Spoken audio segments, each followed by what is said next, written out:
Hello friends, welcome in our channel. मैं हूं आपका दोस्त गोविंद शर्मा। जैसा कि आप सबको पता है कि हम यहां पर ज्योग्राफी पढ़ रहे हैं। ज्योग्राफी के अंदर एक वीडियो मैंने आपको प्रोवाइड करवा दी है। आज की क्लास में हम बात करने वाले हैं भारत की सीमाओं के बारे में। तो भारत का क्षेत्रफल कहां कहां तक फैला हुआ है, इसके बारे में आज की क्लास में बात करेंगे। ज्योग्राफी का बहुत ज्यादा इंपॉर्टेंट या फिर आपका बेस बना देगा ये वाला टॉपिक। तो आपको कम शब्दों में बहुत सारी नॉलेज देने वाला हूं इस क्लास में। तो सारे के सारे बने रहें आज की क्लास में।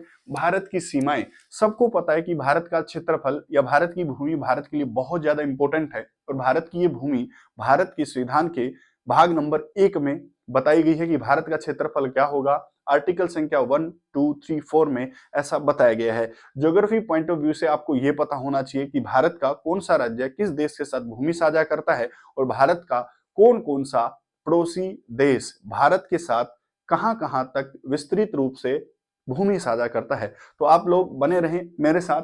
तो आज की क्लास में बेसिकली हम बात करने वाले हैं भूमि पर।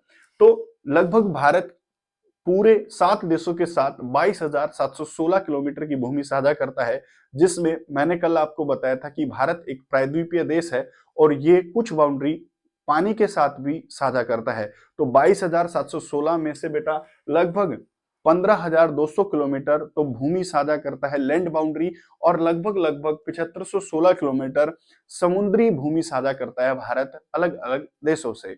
तो आप लोगों को सबसे ज्यादा इंपॉर्टेंट सतल बाउंड्री भारत की पढ़नी है, जो कि कितने देशों के साथ है। तो भारत 7 देशों के साथ भूमि साझा करता है। कितने देश हैं? 7 देशों के साथ भारत भूमि साझा करता है, ध्यान रखना।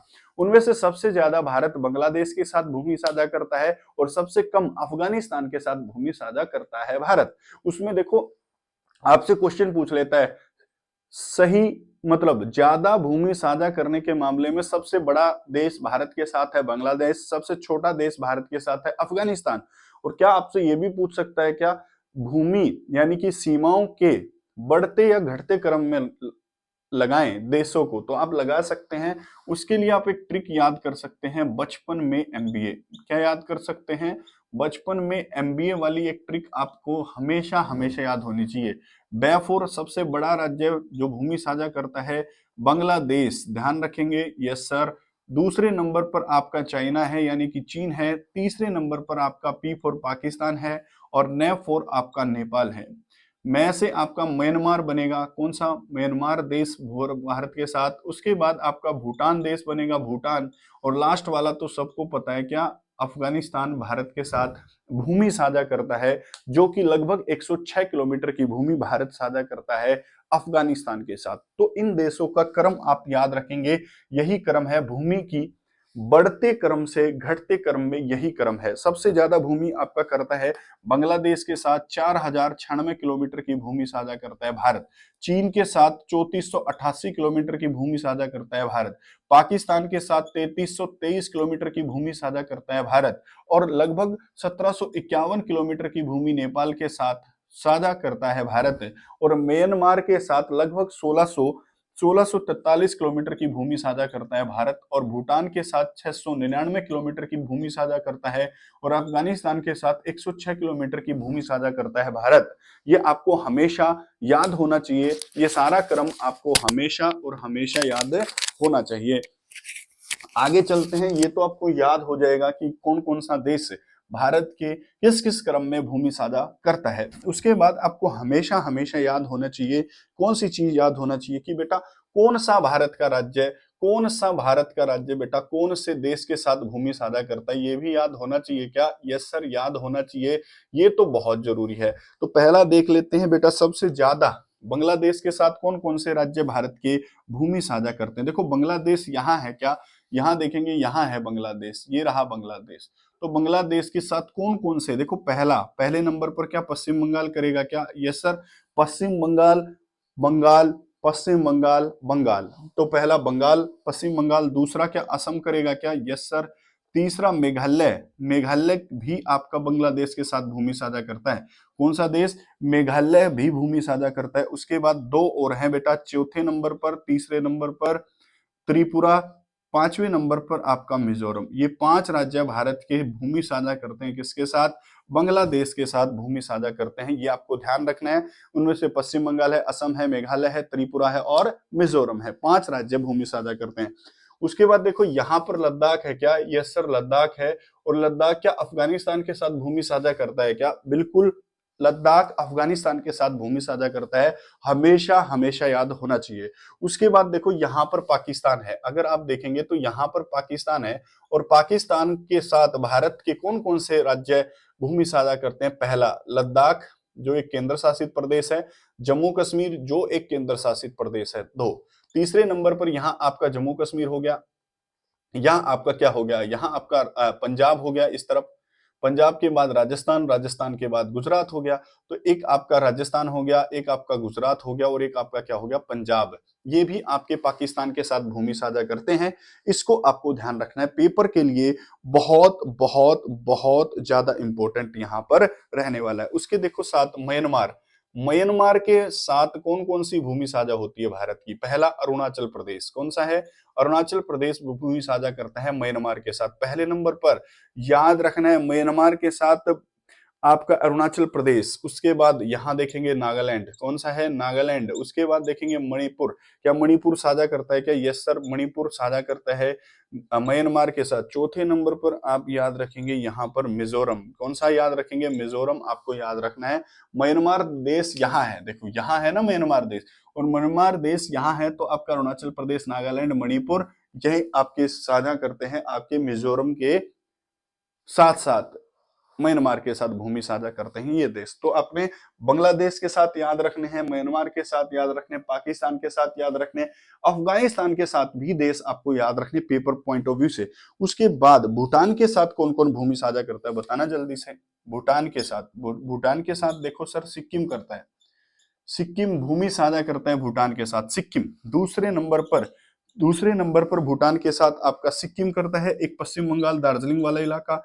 तीसरे नंबर पर आपको ध्यान रखना है, तीसरे नंबर पर आपको ध्यान रखना है अरुणाचल प्रदेश भी भूटान के साथ भूमि साझा करता है, अरुणाचल प्रदेश भी भूटान के साथ भूमि साझा करता है। और चौथे नंबर का देश आपका असम, असम भी भूमि साझा करता है अरुणाचल प्रदेश के साथ। तो आपका सिक्किम हो गया, पश्चिम बंगाल हो गया, अरुणाचल प्रदेश हो गया और असम हो गया। ये सारे के सारे देश आपके भूटान के साथ क्या करते हैं? भूमि साझा करते हैं। ये आपको हमेशा हमेशा के लिए याद रख लेना है। तो बेटा ये सारी चीजें आपको ध्यान रखनी है, ये आपको हमेशा हमेशा याद रखनी है।